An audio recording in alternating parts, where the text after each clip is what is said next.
Hello student, आज हम class 7 science के फर्स्ट चैप्टर के क्वेश्चन आंसर को डिस्कस करेंगे। चैप्टर है न्यूट्रिशन इन प्लांट्स। तो हम शुरू करते हैं। Question number first, why do organism take food? Organism भोजन क्यों लेता है, उसकी क्या आवश्यकता है? इसका आंसर है organism take food to get energy, built up body, repair damages in the body and to maintain the function of the body। यानी ऑर्गेनिज्म या कोई भी जीव एनर्जी लेने के लिए भोजन लेता है, अपने शरीर को बिल्डअप करने के लिए, ग्रोथ के लिए लेता है, और जो भी डैमेजेस होते हैं बॉडी में उसको सही करने के लिए उसको फूड की ज़रूरत है, और शरीर के सारे फंक्शंस को मेंटेन करने के लिए फूड की ज़रूरत है। दूसरा है क्वेश्चन नंबर 2 जो है distinguish between a parasite and a saprotroph. Parasite और सेप्रोट्रॉफ में क्या अंतर है? आंसर देखिए, parasite derives nutrient from the living organism. Derive मतलब लेना, पैरासाइट जो है वो न्यूट्रिएंट लिविंग ऑर्गेनिज्म से लेता है। Saprotroph derive nutrients from dead and decaying organism. लेकिन सेप्रोट्रॉफ जो होता है वो डेड और डिकेइंग मतलब सरे गले, जो सर गल रहे हों या फिर जो डेड हों, मरे हुए हों, ऐसे ऑर्गेनिज्म से अपना न्यूट्रिशन लेता है, अपना पोषण करता है। सेकंड इसका है पैरासाइट मोस्टली लीव ऑन और on in the host. Parasite जो होते हैं वो ज़्यादातर होस्ट पर रहते हैं या उसके अंदर रहते हैं। होस्ट मतलब जिस पर वो जीवित रहते हैं, जिससे वो न्यूट्रिशन लेते हैं, वो होस्ट हो गया। सेप्रोट्रॉफ का है they live on dead and decaying organism. लेकिन सेप्रोट्रॉफ जो होता है वो डेड और डिकेइंग ऑर्गेनिज्म पर रहता है, न्यूट्रिशन के लिए डिपेंडेंट होता है। अब पैरासाइट का उदाहरण है कैस्कुटा और सेप्रोट्रॉफ का उदाहरण है मशरूम। आगे हम बढ़ते हैं। Question number 3, how do you test the presence of starch in leaves? आप पत्तों में स्टार्च पाया जाता है, स्टार्च मौजूद है, इसका टेस्ट कैसे करेंगे? आंसर देखिए, we will take 2 potted plants. हम 2 पॉटेड प्लांट्स लेंगे या पॉट में लगे हुए प्लांट्स लेंगे। We will keep one in the dark room for 72 hours and another plant in sunlight. हम उनमें से एक को डार्क रूम में रखेंगे और दूसरे को सनलाइट में रखेंगे। Now we will perform iodine test on leaves of both plant. अब हम दोनों प्लांट के पत्तों पर आयोडीन टेस्ट करेंगे। We will observe that the leaves of the plant which were kept in sunlight turn blue and black। अब हम ये देखेंगे कि जो सनलाइट में रखा गया था उसका पत्ता जो है वो आयोडीन का घोल डालने के बाद ब्लू और ब्लैक हो जाता है। But the color of the leaves of another plant which was kept in dark remain unchanged। लेकिन जो 2-3 दिनों से अंधेरे में पौधा रखा गया था उसके पत्ते का कलर अनचेंज रहता है, जैसा था वैसे ही रहता है। Hence the change of color of leaves shows the presence of starch।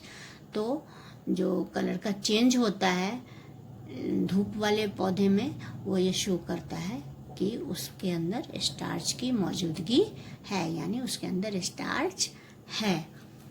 अगला क्वेश्चन है give a brief description of the process of synthesis of food in green plant. आप ग्रीन प्लांट में जो फूड का सिंथेसिस होता है उस process को शॉर्ट में बताएं। ब्रीफ डिस्क्रिप्शन का मतलब है शॉर्ट में बताना।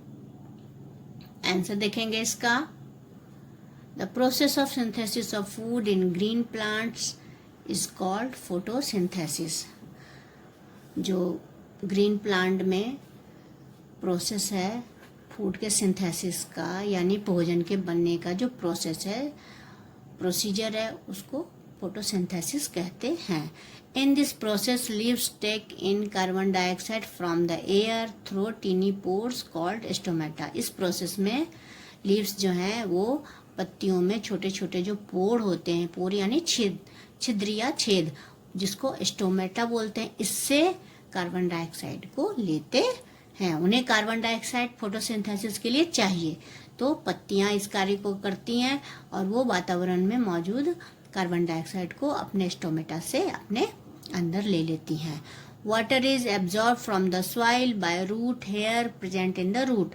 और वाटर जो है वो सॉइल से रूट लेता है, रूट में रूट हेयर होते हैं छोटे छोटे बाल की तरह से, वो वाटर को एब्जॉर्ब करती हैं सॉइल से और वो भी लीव तक पहुंचता है, वेसल के द्वारा पहुंचता, आपने पढ़ा होगा। तो अगला है कि using the energy from the sun a chemical reaction takes place in the green leaves in which carbohydrate is formed in the form of glucose and oxygen is released. अब सनलाइट से एनर्जी मिलती है, solar energy, तो sunlight की energy जो है उसको वो केमिकल रिएक्शन एक होता है और उससे क्या बनता है, कार्बोहाइड्रेट बनता है। ये प्रोसेस पूरा होने के बाद जो कि ग्लूकोज के रूप में जमा होता है और ऑक्सीजन रिलीज होती है। इसको कहते हैं स्टार्च। जो कार्बोहाइड्रेट जो है वो स्टार्च के फॉर्म में पत्तियों में जमा होती है और ऑक्सीजन गैस मुक्त होती है, ऑक्सीजन गैस रिलीज्ड होती है। ये देखिए प्रोसेस को हमने दिखाया है, carbon dioxide plus water in the presence of sunlight, chlorophyll, और बना क्या, ग्लूकोज प्लस ऑक्सीजन। ये ग्लूकोज जो है वही इसका कार्बोहाइड्रेट है, जिस भोजन है, और प्लस ऑक्सीजन जो है ऑक्सीजन गैस मुक्त हुई है, वातावरण में गई। इसीलिए हम कहते हैं कि फोटोसिंथेसिस की क्रिया में जो कार्बन डाइऑक्साइड है वो यूज होता है और ऑक्सीजन जो है वो मुक्त होती है। इसलिए भी ज़्यादा से ज़्यादा पेड़ पौधे लगाने के लिए कहा जाता है ताकि हमें ज़्यादा से ज़्यादा ऑक्सीजन मिल सके। अगले क्वेश्चन को डिस्कस करते हैं। Question number 5, show with the help of a sketch that plants are the ultimate source of food.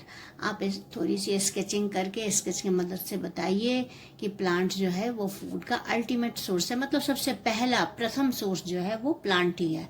यहाँ हमने किया है प्लांट को किसने खाया, ग्रास ऊपर ने, ग्रास ऊपर को खाया रैट ने, रैट को खाया स्नेक ने, और स्नेक को खाया ईगल ने। तो इसमें सबसे पहला सोर्स जिसको अल्टीमेट सोर्स ऑफ फूड कहा गया वो है प्लांट। अगले क्वेश्चन को डिस्कस करेंगे। Question number 6, fill in the blanks, खाली स्थान भरना है। Green plants are called autotrophs since they synthesize their own food. खाली स्थान में हमने ऑटोट्रॉफ्स भर दिया है।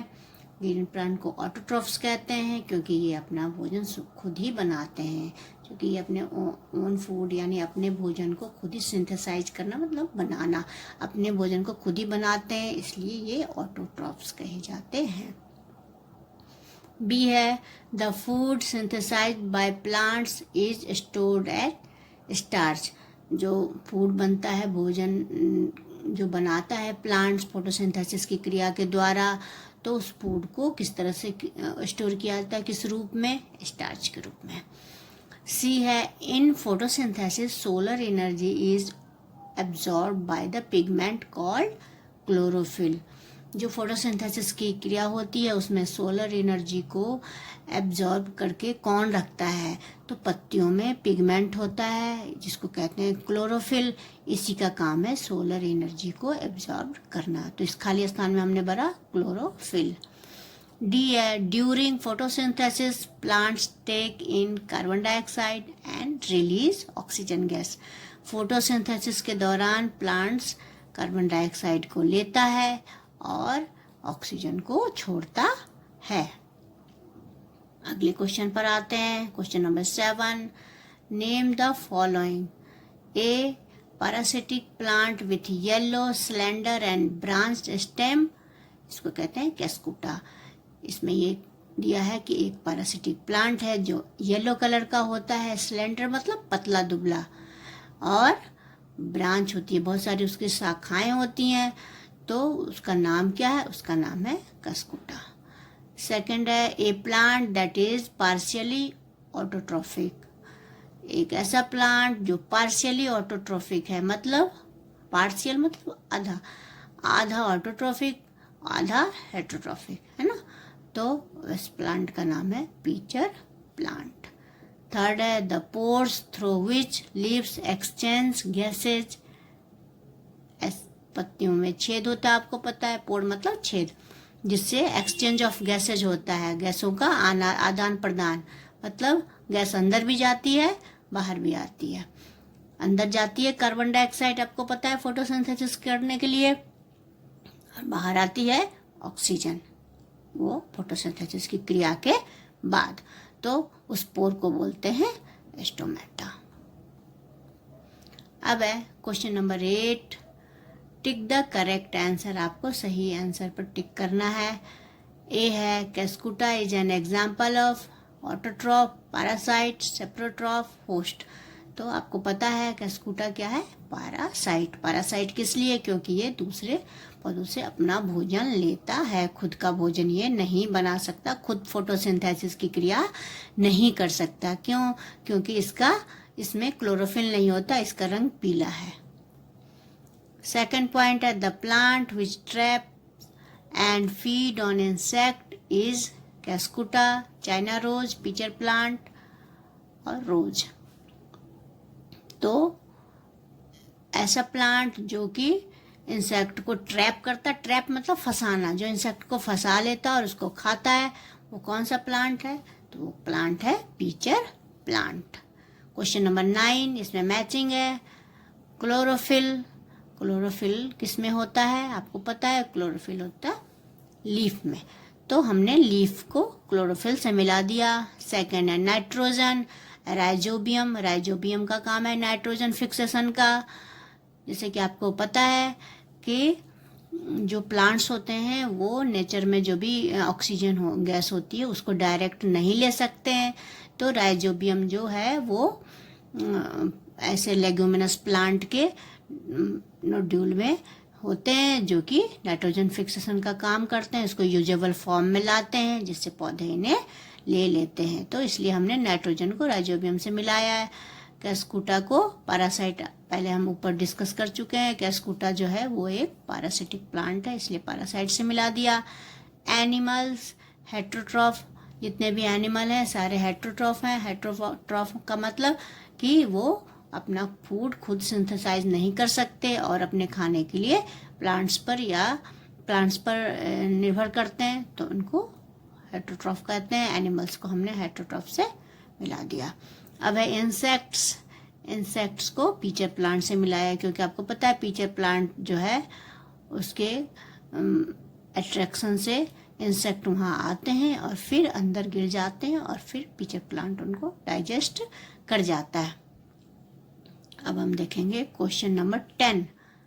क्वेश्चन नंबर 10 है mark T if the statement is true and F if it is false, यानी ट्रू फॉल्स बताना आपको।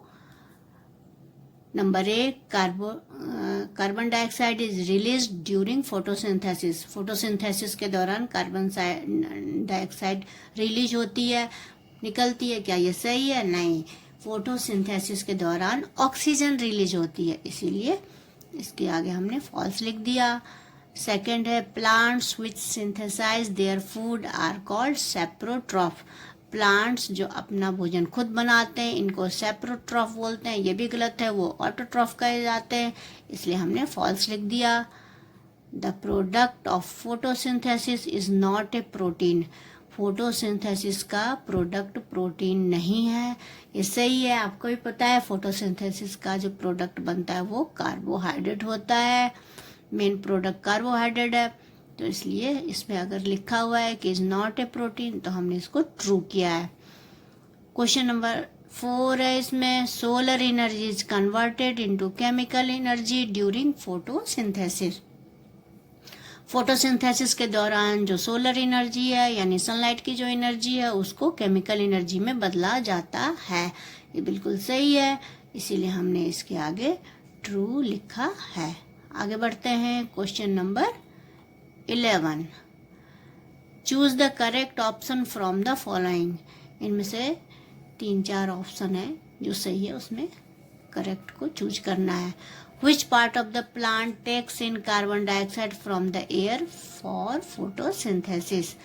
फोटोसिंथेसिस के लिए प्लांट का कौन सा भाग है जो कार्बन डाइऑक्साइड को अंदर लेता है, प्लांट के अंदर यानी लीफ में लेता है?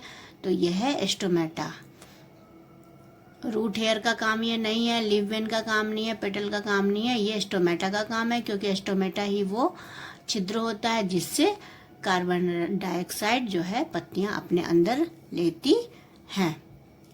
क्वेश्चन नंबर 12 है, choose the correct option from the following. इसमें भी यही है, plants take carbon dioxide from the atmosphere mainly through their roots, stem, flowers, leaves.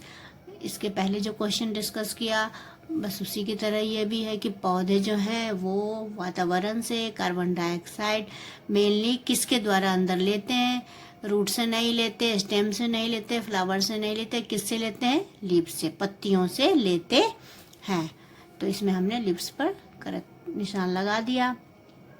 अब लास्ट क्वेश्चन है, why do farmers grow many fruits and vegetables crops inside large green house?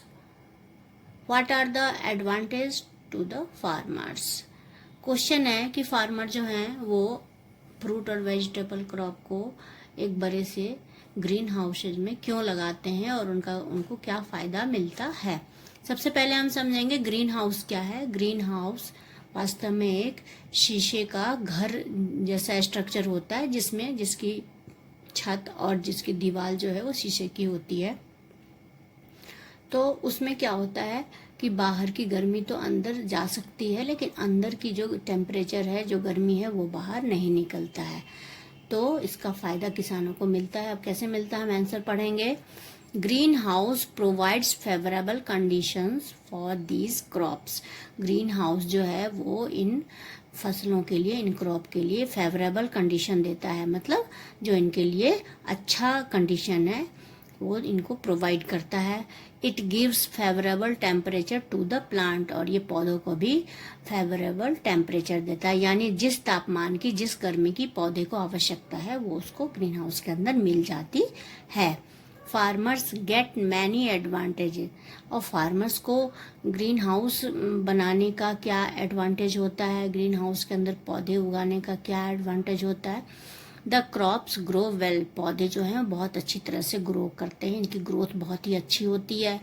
It is also protected from high blowing wind like storm, और जो पौधे हैं वो तेज़ हवाओं से भी उसकी सुरक्षा होती है। कभी जैसे आंधी आ जाए या इसी तरह की कोई स्टॉर्म आ जाए तो उससे पौधों को नुकसान नहीं होता है, पौधे सुरक्षित रहते हैं। It is also secured from rodents, और जो पौधे हैं वो रोडेंट से भी सुरक्षित रहते हैं, जो चूहे हैं या किसी तरह का जीव जंतु हैं जो उनको खा सकते हैं, नाश कर सकते हैं, डैमेज कर सकते हैं, इससे भी उनको सिक्योरिटी मिलती है। 10 green houses are beneficial for farmers. इस तरह से ग्रीन हाउस जो है वो फार्मर्स के लिए, किसानों के लिए बहुत ही बेनिफिशियल है, बहुत ही फायदेमंद है। इस तरह से इस चैप्टर के क्वेश्चन आंसर खत्म हुए। आशा है आपको अच्छी तरह से समझ में आए होंगे। आगे के काम के लिए देखते रहिए हमारा आगे का वीडियो। बहुत बहुत धन्यवाद। Thank you.